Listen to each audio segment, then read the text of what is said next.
Good morning, students. I welcome all my grade 8 children to their English online class. Students, we have already completed chapter 1 and poem 1. Now we are going to start chapter 2 of your reader book, and the name of the chapter is A Narrow Escape. Children, you will surely enjoy this story as it has a ghostly element. Chapter 2, A Narrow Escape. Students, before we start reading the explanation, before we start understanding the chapter, please tell me, what do you mean by a narrow escape? Students, a narrow escape means a situation in which an accident is avoided. Something is happening and we are avoiding that action. That is called a narrow escape. Basically, there are three characters in this story: Tyapa, Tyapa's aunt, and Englishman. But fourth character also we can include, that is Tyapa's uncle.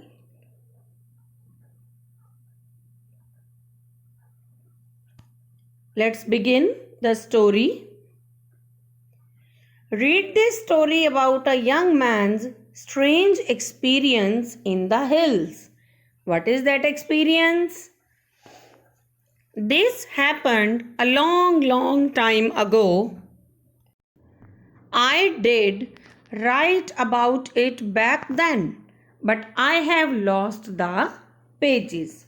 Actually, students, this story is written by one of Tyapa's relatives, and he tells us that it had happened long time ago, but he thought to write about that incident after many years. If you are wondering whether I am going to talk about is real or fictitious, fictitious means imaginatory, which is not real. So, well, if one wishes to listen to a story, how does it matter if it's either? If someone wants to enjoy the story, then definitely it doesn't matter whether it's a man-made story or it's a real one. Is there really any difference between a cock and bull story? Cock and bull story means a made up story which is not real. So if someone wants to listen to a story, if someone wants to enjoy a story, it never makes a difference whether it's a real story or someone has made it. And an incident that is of little value now. Never mind, I will only say that you hear me out first, means listen to the story first and then decide whether that was an interesting one or not. As most will know, during the Second World War, scores of people, means majority of people or many people, scared of being bombed, had fled from Calcutta to various nauseous and dangerous places.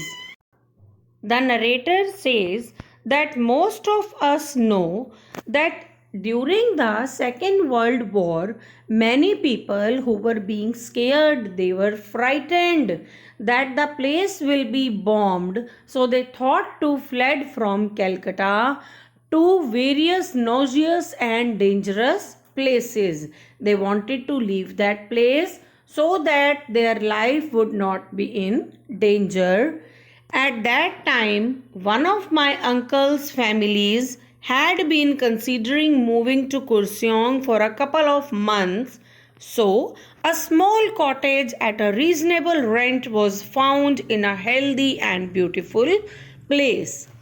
Now, narrator tells us about his uncle's family incident Obviously, they were also there at the time of Second World War, and they also thought to leave Calcutta, and they were thinking to move to Kurseong for a couple of months, because when the situation will be normal in Calcutta, then they will come back. And for that, they found a beautiful place where they could stay for a couple of months. So, a small cottage, a small house at a reasonable rent was found in a healthy and beautiful place. My eldest aunt, however, refused to relocate. Relocate means shift to a house that she had not seen before. What aunt said, eldest aunt, that she will not go at a place which she had not seen earlier. Hence, Tyapa, her dear grandson, was sent on a receipt of the house. So, Tyapa, who was her grandson, he was sent to visit, to go there to get the information of that particular area, whether that place was suitable for living or not. So finally, Tyapa went there. The obedient grandson packed his woolens and a thick blanket in a small suitcase and set off on his journey. The grandson was obedient, and obviously he was supposed to go there for a single day, because he was to observe whether the place is suitable for recommendation or not, and that's why he just put woolens and a thick blanket in his suitcase, and he went for his journey. He dropped by at the landlord's office to collect the keys, but was told that he would not require a key to enter the house. He took the key from the landlord's office, but the landlord told him that you need not to take the key, because watchman will be there, so he will definitely help you to make you see the house. The person informed him that a postcard had been sent to the watchman.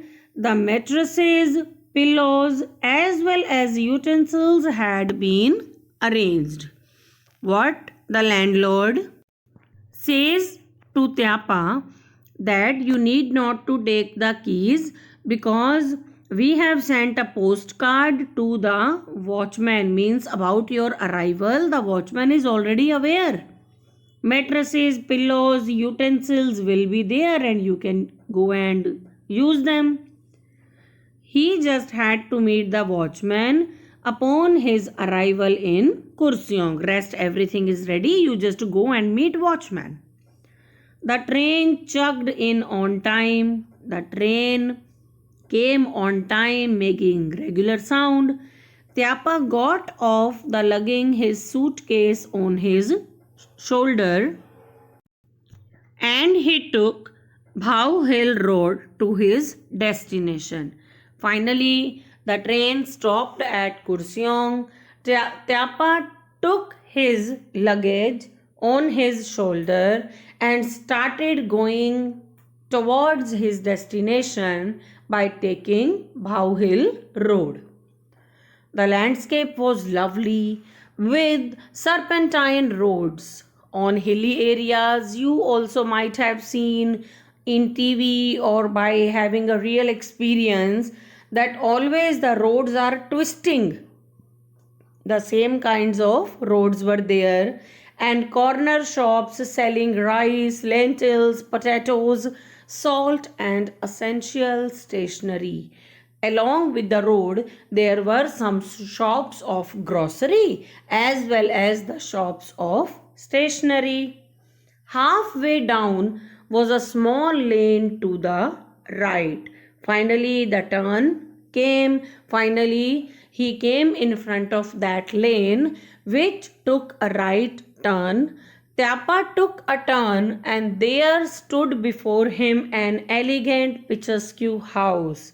This house, you can see, children, that he came in front of this house. It had a red tin roof, green doors and windows, a red wooden gate. This was the look, or by look the house looked like this. He pushed the gate and it creaked open. Creaked means harsh sound, as the door was not opened for a very long time, and then suddenly if someone opens that, it gives a creak sound. He walked inside and shouted out for a watchman. If you remember, children, it was told in the beginning only that a watchman would welcome him. He will make him see the house, mattresses, utensils, everything is ready, and the keys are there. Is no need to bring the key because watchman has been sent the postcard also about his arrival. So he shouted out for the watchman, but there was no response. A few minutes later, he called out again. No one came. But Tyapa was an impatient man. Impatient means a person who loses his or her temper very quickly. So, without waiting for much of the time, he went ahead, pushed open the glass door, and went in. Finally, he went inside the house without waiting for more time that okay, watchman will come and then I will go inside. No, he himself went inside. The hall was long. A mat made of dried coconut shells lay on the floor. When he entered into the house, what he saw, that there was a long hall and there was a mat made of dried coconut shells. There were sofas, tables, and even a mirrored rack. Mirrored rack is that rack on which hats and umbrellas are hung. Tyapa played with the switches and the bedroom lit up. Obviously, when we also don't know, we also go to an unknown place and we see that the place is new to us. We also tap on all the switches just to try which switch is off fan, which switch is off light. He turned the taps in the bathroom and there was water. Everything in the house seemed to be working just fine. The locale was perfect. Locale means locality. Since he went there to check each and everything whether the things were suitable for living or not. So definitely he had to check the tap, water, electricity, everything. The locality was also perfect. Tyapa concluded that they could live here for 6 or 7 months at great ease. He decided to return home the very next morning. Everything was perfect. Everything was working there. So he finally concluded that he and his family could stay there for 6 to 7 months at great ease because the house was beautiful, electricity, water, everything was proper. And since he had confirmed all the things, so he wanted to come back the very next day. Suddenly it started raining cats and dogs. Cats and dogs, beta, is an idiom which means usually. As is common in any hilly area, the sky, the mountains, and the valley were suddenly engulfed by a thick fog. Suddenly it started raining, and what happened? It was a hilly area, so everything got covered in the thick fog. One could not tell whether it was still day or night. Due to the weather, due to rain, No one could even judge whether it was night time or daytime, or night had swiftly fallen over the hills. It was at this time that someone started pounding on the door. When the whole scene was going on, suddenly what happened that someone started knocking at the door repeatedly. Tyapa opened it and saw a rickety means weak, rickety old English man with a small briefcase. This is the old man now who has appeared with a small briefcase in hand and drenched to his skin. Drenched means completely wet. Staring back at him, there were patches of moss. Moss means fen, and mud on his trousers. So Tyapa assumed that the man may have slipped and fallen somewhere. His clothes were wet, trousers had moss and mud on them. The old man was quite weak. He had a small briefcase in his hand, and due to the moss and mud, Tyapa thought that might be he had fallen, he had been slipped somewhere due to the rain. His cheeks were hollow, means they were not fluffy, the cheeks were hollow, his face pale. Pale means got white, not happy. He was shivering in the cold, his teeth chattering incessantly. The teeth were chattering non-stop and he was shivering with cold. May I please come in? He asked. Of course, what a day, Tyapa blurted. Tyapa exclaimed. Of course, he gave the approval. The man was old, he was shivering, he was in that much pathetic condition that no one could say no to an old man. Why don't you change into some warm clothes and have some tea, please? He tried to play the perfect host. Tyapa tried to be the perfect host, so he said, why don't you change into some warm clothes, have some tea? The two beds in the bedroom had a blanket each. After tea, the Englishman opened his briefcase to reveal wads of 100 rupee.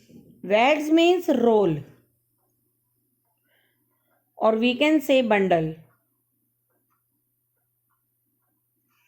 After entering into the house, after taking tea, the Englishman opened the briefcase to reveal wads of 100 rupee notes, which he carefully laid out on the mat to dry, because it was raining outside. So definitely the money which was there in his pocket, that also got wet, and he took them out to get dry and he laid that money out on the mat.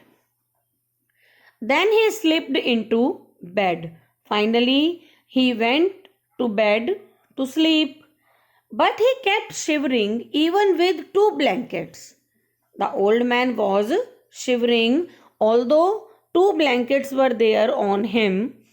So Tyapa tucked his most favorite hot water bottle under the man's feet. Then he had dinner and fell fast asleep.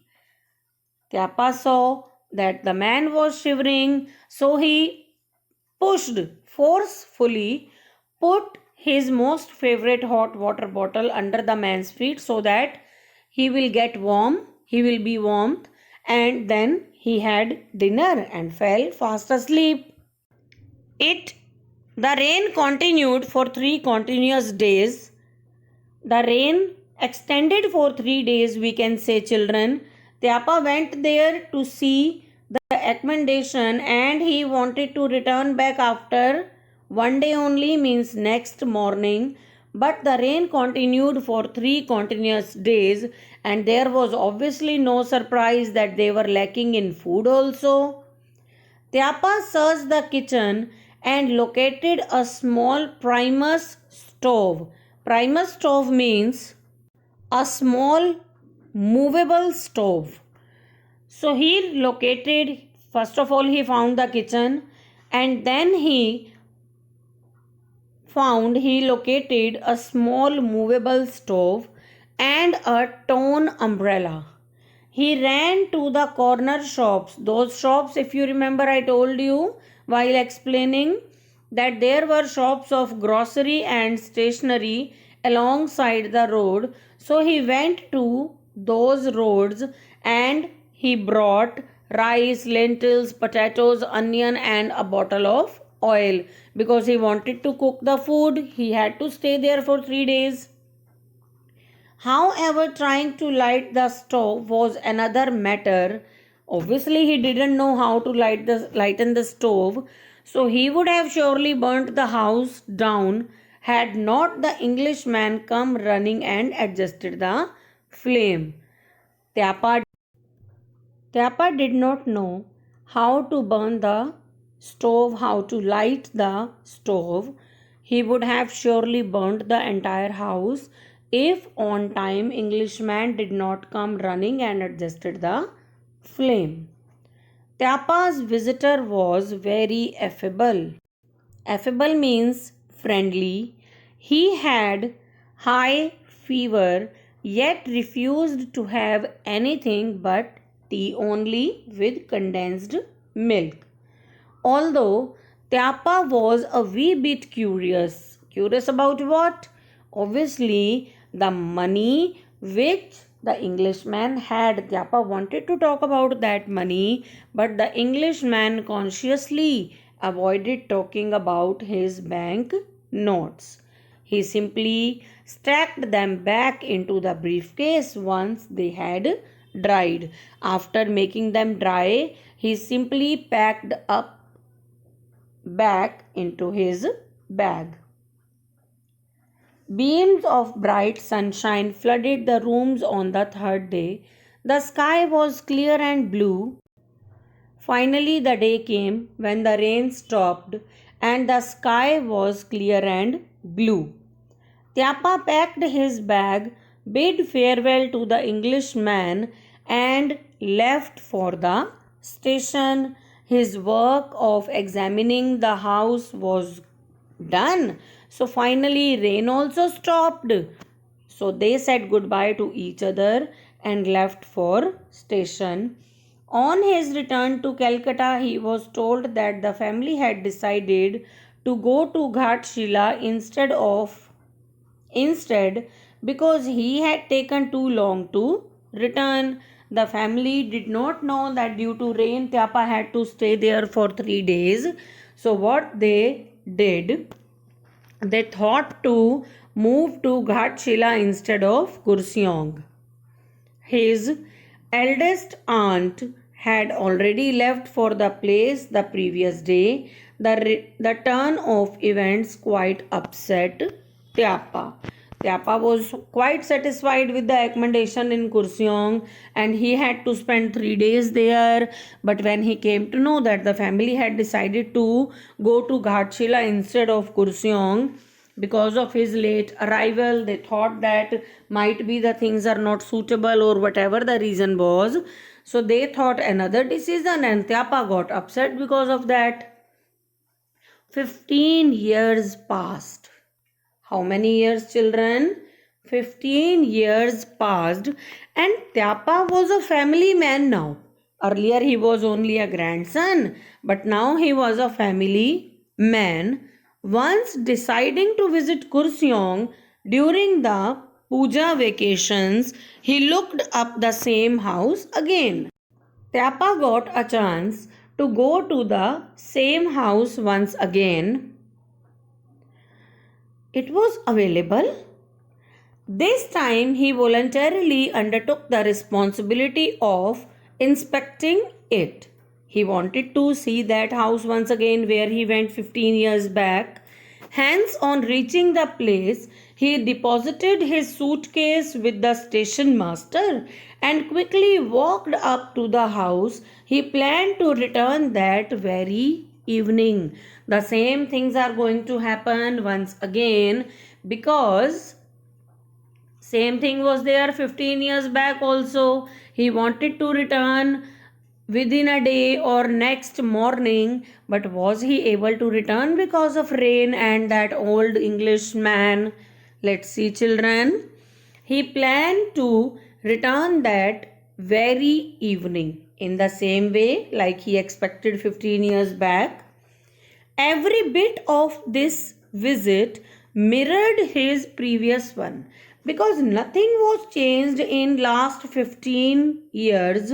As he moved through which lane 15 years back, the same lane was there, no watchman, same place, same creaking of sound, the charming house, the crooked creaky gate, the absence of the watchman, the open glass door, light in the bedroom, and the water from the taps. Everything seemed the same as it was there 15 years back. As if that were not enough, clouds enveloped the sky. Envelope means wrapped the sky, the mountains, and the valley in blinding darkness. At it began to rain heavily. The same things are happening again, whichsoever happened 15 years back. Suddenly, Tyapa heard knocks on the door. Children, can you imagine whose knock that was? Let me tell you. Just as on that night, 15 years ago, he opened the door. Before him there stood an old rickety Englishman with a small briefcase. The same man who had visited Tyapa years ago. Same Englishman appeared in front of Tyapa's eyes, who had appeared 15 years ago. His eyes were hollow, his face pale, teeth chattered from the cold. Tyapa saw the patches of moss and mud on his trouser. All these things are same when he saw that man 15 years back. May I please come in? He asked. The old man asked in the same manner, May I please come in? Tyapa held the door wide open, and in frightened, Tyapa really got scared, and he held the door wide open, slid past the Englishman, and tore down the curved path towards the railway station. Finally, he started running. He opened the door so widely, and he held the door wide open, slid past, quickly ran beside the Englishman, and tore down the curved path towards the railway station. He finally started running and stopped at the railway station only. The rain lashed on without stopping. Not once did Tyapa stop to look back. Tyapa finally concluded that it is raining so heavily, and for continuously it was raining, to beat violently. Lashed on means to beat continuously violently, and Tyapa did not dare to look at the backside even for a single time. He was that much scared because he knew that he had seen a ghost. So, children, I hope you enjoyed the story. A little suspense, humor, and interest was there in the story. Now, children, it's time for you to write and learn the question answers and word meanings in your fair notebook. Listen to the story, understand the story by watching the video. We will meet you next time with another interesting topic. Till then, goodbye. God bless you all.